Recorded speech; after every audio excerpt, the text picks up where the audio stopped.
Hi, hello, வணக்கம் and welcome to Pandeeswari Thiyagarajan novels channel. இப்போ நீங்க கேட்க போற கதையோட தலைப்பு என் இனிய காவலனே, காதலனே. இந்த கதை உங்களுக்கு பிடிச்சிருந்தா லைக் பண்ணுங்க. உங்களோட ஃப்ரெண்ட்ஸ் அண்ட் ஃபேமிலிக்கு ஷேர் பண்ணுங்க. மறக்காம உங்களோட கருத்துக்களை கமெண்ட் பாக்ஸ்ல கமெண்ட் பண்ணுங்க. டெய்லி கதையை தொடர்ந்து கேட்கணுமா? எங்களோட சேனலை சப்ஸ்கிரைப் பண்ணுங்க. கூடவே பெல் ஐகானையும் கிளிக் பண்ணுங்க. வாங்க கதைக்குள்ள போகலாம். என் இனிய காவலனே, காதலனே. அத்தியாயம் 10. மறுநாள் பொழுது அழகாக ஆரம்பமானது. பல திருப்பங்களுடன் முடியுமா? காண்போம். காலையில் வழக்கம் போல தனது யோகாவினை முடித்துவிட்டு தியானத்தில் அமர்ந்திருந்தான் தேவன். இரவெல்லாம் தன்னவனுக்காக விழித்திருந்ததின் பலனாக அமிழ்தினியின் கண்கள் நன்றாக சிவந்திருந்தது. அவசர அவசரமாக எழுந்து குளித்து முடித்து வெளியே வந்தவளிடம் காஃபி கோப்பைகள் அடங்கிய ட்ரேயினை அவள் கையில் திணித்தார் பார்வதி. என்றும் இல்லாமல் இன்று ஏனோ மனம் படபடவென அடித்துக் கொண்டது. தன்னவன் அறைக்குச் செல்கையில் கரங்கள் வேறு நடுக்கத்தை தந்தது, வழக்கத்தை விடுத்து. அவளுக்கே அவளது செய்கை வித்தியாசமாகவும் மனதுக்கு நெருடலாகவும் இருந்தது. அறைக்குள் சென்றவளின் பார்வையில் தனக்கு முதுகு காட்டியவாறு தியானத்தில் அமர்ந்திருந்தவன்தான் தென்பட்டான். அவனுக்கு பிடிக்காத விடயங்களில் ஒன்று தியானத்தின் போது தொந்தரவு செய்வது. இருந்தும் தற்போது இருக்கும் மனநிலையில் அவனிடம் ஒன்றிரண்டு வார்த்தையேனும் பேசியே ஆக வேண்டும் என எண்ணியவள் அவனை நோக்கி ஓரடிதான் எடுத்து வைத்திருப்பாள். அதற்குள் பார்வதியின் அழைப்பு குரல் கேட்கவும் தவித்த மனதோடு அவனை திரும்பி திரும்பி பார்த்தவாறு சென்று விட்டாள். அவள் வெளியேறிய அடுத்த நொடி கண்களை திறந்தான் ஆதிதேவன். அவனுக்கு என்ன முயன்றும் மனம் அடங்கவில்லை. கொதித்து கொண்டிருந்தது. எவ்வளவு பெரிய விஷயத்தை தன்னிடம் இருந்து இவள் மறைத்திருக்கிறாள் என எண்ண எண்ண அவனுக்கு அத்தனை கோபம் வந்தது. தன்னவள் தன்னிடம் எதையும் மறைக்க மாட்டாள் என்ற கர்வத்துடன் இருந்தவனுக்கு இச்செயல் முதல் அடியாயிருந்தது. அத்தோடு விஷ்ணு வேறு கூட ஏதேனும் விவகாரமாய் செய்ய இயலும் என எண்ணியவனுக்கு கூடிய விரைவில் தன்னவளை மனமுடித்துக் கொள்ள வேண்டும் என்கின்ற எண்ணம் சில நாட்களாய் ஓங்கியது. அதை அடக்க வழி தெரியாது தவித்துக் கொண்டிருந்தான் ஆதிதேவன். அன்று வழக்கத்தை விட அரண்யா பயத்துடனே கிளம்பிக் கொண்டிருந்தாள் கல்லூரிக்கு.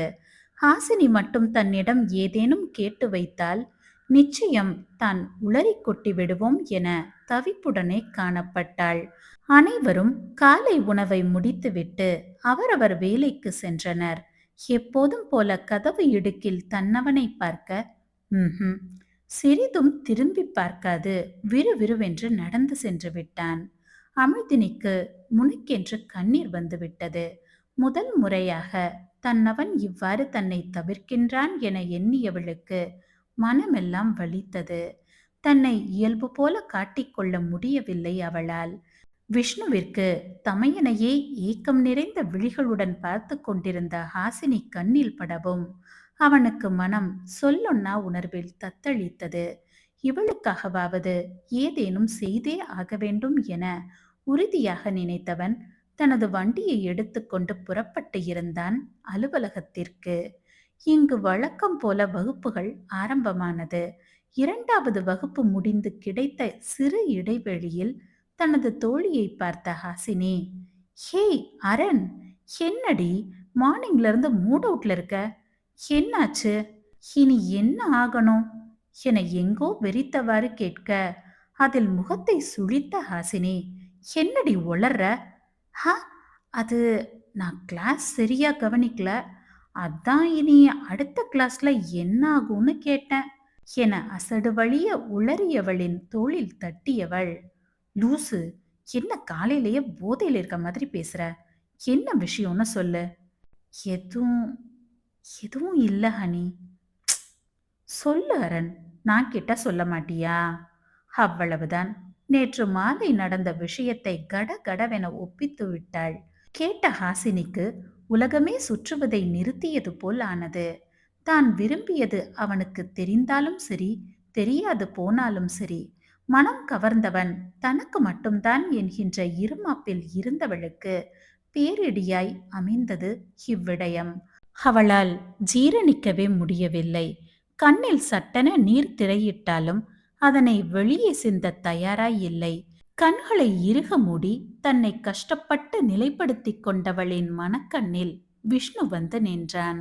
அடுத்த நொடி அரண்யாவிடம் சொல்லிவிட்டு கல்லூரியை விட்டு வெளிவந்தவள் ஆட்டோ ஒன்றினை பிடித்து நேரே அவனது அலுவலகத்திற்கு வந்து நின்றாள்.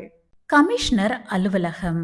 தனது தந்தையின் முன் அமர்ந்திருந்தான் ஆதிதேவன். மிஸ்டர் ஆதிதேவன், இந்த போதைப்பொருள் கடத்தினவங்களை தான் நாம இப்ப அரெஸ்ட் பண்ணியிருக்கோம். பட் அது பெரிய நெட்வொர்க். இவங்க அதுல ஒரு 0.0% தான். தமிழ்நாடு பொறுத்தவரை முதல்ல சின்ன அளவு போதைப்பொருளை சப்ளை பண்றவங்களா இருந்தாங்க. ஆனா இப்ப இது பெரிய அளவுல வளர்ந்துட்டு இருக்கு. வயசு பிள்ளைங்க முதல்ல தெரியாம இதெல்லாம் யூஸ் பண்ணியிருந்திருக்காங்க. பட் இப்போ அவங்களுக்கு அது போதைப் பொருள்னு தெரிஞ்சும் கொஞ்சம் கூட தயங்காம அதை யூஸ் பண்ண ஆரம்பிச்சிருக்காங்க. பயமே இல்லாம வாங்கிட்டும் இருக்காங்க. ஒன்ஸ் அதுக்கு அவங்க அடிமை ஆகிட்டா அப்புறம் அது கிடைக்கிறதுக்காக எந்த எல்லைக்கு வேணாலும் போக தயாரா இருக்காங்க. உண்மையிலேயே இதெல்லாம் தடுக்கிறதுக்கு என்ன பண்றதுன்னே தெரியல. நமக்கு விஷயம் லீக் ஆச்சுன்னா அங்க போய் பிடிக்கிறதுக்குள்ள பொருள் இன்னொரு இடத்துக்கு கண் இமைக்கிற நேரத்துக்குள்ள கை மாத்தி வெட்டுறாங்க. ஸோ பெரிய அளவுல இதுல நிறைய பேரு இன்வால்வ் ஆயிருக்காங்க. சின்ன சின்ன ரவுடிங்க தான் இன்வால்வ் ஆயிருப்பாங்கன்னு பார்த்தா காலேஜ் ஸ்கூல் ஸ்டூடெண்ட்ஸ் கூட இப்படி கை மாத்தி விடுற வேலையில சுலபமா ஈடுபடுறாங்க. நிறைய காலேஜ்ல போதைப் பொருள் அசால்ட்டா வித்துட்டு இருக்காங்க. கூடிய சீக்கிரத்துல இந்த கேங்குக்கு பின்னாடி இருக்கிறவனை பிடிச்சாகணும். அப்பதான் அடுத்த தலைமுறை போதைப் பொருளுக்கு அடிமையாகிறத கொஞ்சமாச்சும் கட்டுப்படுத்த முடியும் என நீண்ட உரையை ஆற்றிய கமிஷனர் சிவநாதனை கூர்விழிகளால் பார்த்தவன் அவர் கூறிய அனைத்திற்கும் ஆமோதிப்பாய் தலையசைப்பை தந்துவிட்டு வெளியேற முயன்றவனிடம் ஒரு நிமிஷம் தலையை மட்டும் திருப்பி அதிகாரியை பார்க்க அவரோ பர்சனலா பேசலாமா என்றிடவும் சிறு புன்னகையுடன் தனது கேப்பை கழட்டி இருவருக்கும் இடையில் இருந்த மேசை மீது வைத்தவன் சாவகாசமாக இருக்கையில் அமர்ந்து ம் பேசலாம் எனவும் மகனது செய்கையை மென் புன்னகையுடன் பார்த்திருந்தவர் பின்பு எத்தனை வருஷம்டா என்றவரின் கூற்றில் உன்னை பற்றி நான் அறிவேன் என்ற பொருள் பொதிந்திருந்ததை உணர்ந்த ஆதிதேவன் இப்போது தாராளமாகவே இதழ் பிரித்து சிரித்திருந்தான். யாருன்னு கேட்கலையே என வேண்டுமென்றே குறும்புடன் கேட்டிடவும் தற்போது சிவநாதனும் இதழ் பிரித்து சிரித்தார். எனக்கேவாடா, சொல்லு ஆதி, எப்போலிருந்து? அவர் கேள்வியின் அர்த்தம் உணர்ந்தவன் பெருமூச்சு விட்டு அவ அவங்க அம்மா கையை பிடிச்சிட்டு நம்ம வீட்டுக்கு வந்தாளே அப்போலிருந்துப்பா என்றதும் விழிவிரிய அவனை ஏறிட்டவர் ஆச்சரியப்பட்டு போனார். டேய், அவ அப்போ 8வது படிச்சிட்டு இருந்திருப்பாளேடா.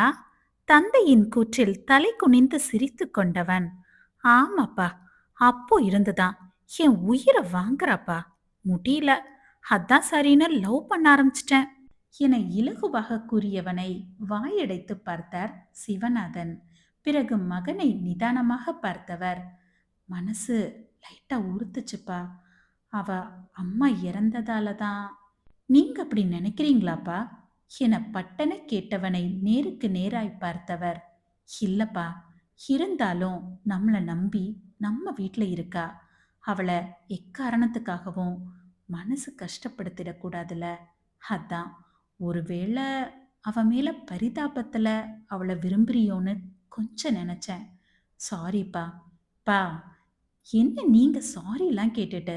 சரிப்பா, ஆனா இப்ப அம்மா தான் அமிழ்தினின்னு தெரிஞ்சா எப்படி ரியாக்ட் பண்ணுவான்னு தெரியல. பாப்போம், பேசுனா புரிஞ்சுப்பா. அதெல்லாம் உங்க வேலைப்பா. நீங்களாச்சு உங்க பார்வதியாச்சு. ஓஹோ, அப்படியா? சரிதான். சரிப்பா, நான் கிளம்புறேன் என எழ முற்பட்டவனிடம் மீண்டும் ஒரு முறை ஆதி, சாரி. அமிழ்தினிய நீ விரும்புறேன்னு தெரியாம சாய்க்கரன் கூட லீவ் இட்பா, நான் கிளம்புறேன் என்றவன் தனது ஜீப்பில் ஏறி அமர்ந்து கொண்டான். மனம் முழுவதும் தன்னவளே வியாபித்திருந்தாள். தற்போது அவள் மீது இருந்த கோபம் கூட மறைந்து காதல்தான் பெருகியது. தந்தை எளிதாக சம்மதம் தெரிவித்தமையால் விசில் அடித்தவாறு ஜீப்பினை இயக்கியவனின் மனம் தன்னவளை முதல் முறையாக சந்தித்ததை அசை போட்டது. ராதிகா மற்றும் செல்வம் தம்பதிகளின் ஒற்றை மகள்தான் அமிழ்தினி. சிவநாதனிடம் ஓட்டுநராக பணிபுரிந்து கொண்டு இருந்தவர்தான் செல்வம். ஒரு விபத்தில் சிவநாதனின் வாகனம் விபத்துக்குள்ளாகிவிட அதில் சிவநாதன் படும் காயங்களுடன் உயிர் தப்பினார் என்றால் அமிழ்தினியின் தந்தை உயிர் இழந்திருந்தார். அனைவருக்கும் வருத்தமாக அமைந்தது அவரது இழப்பு. அதுவும் சிவநாதனுக்கு இத்தனை வருடங்களாக தனக்கு நேர்மையான விசுவாசியாய் வேலை செய்தவரின் இழப்பினை தாங்கிட இயலவில்லை. வீட்டின் ஆண்மகனின் இழப்பை தாங்க இயலாது தவித்துக் கொண்டிருந்த ராதிகாவையும் அமிழ்தினியையும் தங்களது பொறுப்பில் எடுத்துக்கொண்டவர்கள் தங்கள் வீட்டில் வேலை போட்டுக் கொடுத்து பார்த்தும் கொண்டனர். அப்போதுதான் ராதிகா தனது மகளை அழைத்து கொண்டு சிவநாதனின் வீட்டிற்கு வந்தார். இரட்டை ஜடை போட்டுக்கொண்டு பாவாடை சட்டை அணிந்து கொண்டு பயந்து கொண்டு தாயின் கரத்தினை இறுக பற்றியபடி நடந்து வந்தவளை தங்கள் வீட்டு மாடியில் இருந்து பார்த்து கொண்டிருந்தான் ஆதிதேவன்.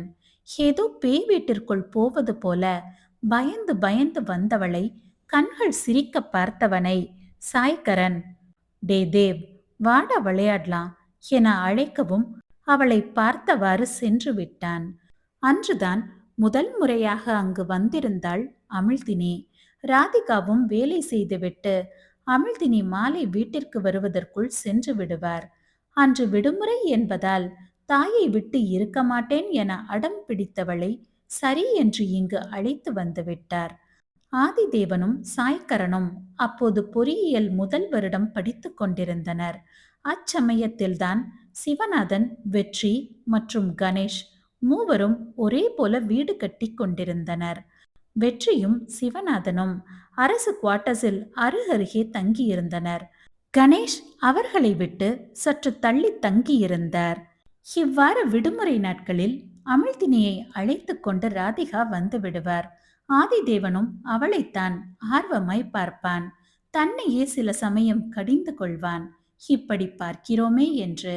அப்படி இருந்த சமயம்தான் ஒரு நாள் விடுமுறை சமயத்தில் கணக்கு பாடத்தில் சந்தேகம் என்று அமிழ்தினி தாயை நச்சரிக்க, அவரும் சிவநாதன் வீட்டில்தான் ஆதிதேவன் கரண் இருக்கிறார்களே, சிறு பிள்ளைக்கு கண்டிப்பாக பாடம் சொல்லித் தருவார்கள் என்ற எண்ணத்தில் அவளை அழைத்துச் சென்றார்.